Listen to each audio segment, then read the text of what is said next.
हमारे दिन इस्लाम में नमाज सबसे अहम इबादत है।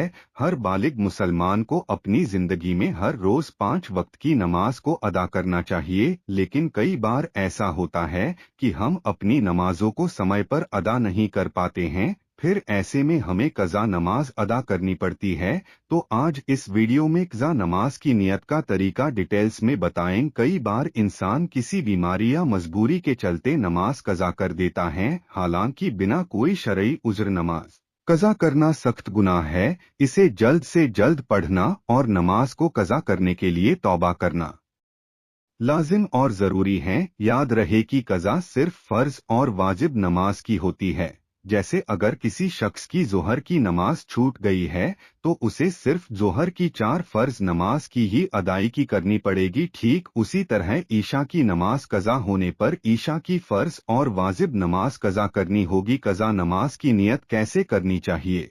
कज़ा नमाज की नियत करते समय हमें अपने दिल में यह भाव रखना चाहिए कि हम यह नमाज खालिस अल्लाह की रज़ा और खुशनुदी के लिए अदा कर रहे हैं। साथ ही हमें यह भी याद रखना चाहिए कि हमने पहले यह नमाज छोड़ दी थी, इसलिए अब हम उसे अदा कर रहे हैं। कज़ा नमाज की नियत कैसे करनी चाहिए? कज़ा नमाज की नियत करते समय हमें अपने दिल में यह भाव रखना चाहिए कि हम यह नमाज खालिस अल्लाह की रज़ा और खुशनुदी के लिए अदा कर रहे हैं। साथ ही हमें यह भी याद रखना चाहिए कि हमने पहले यह नमाज छोड़ दी थी, इसलिए अब हम उसे अदा कर रहे हैं।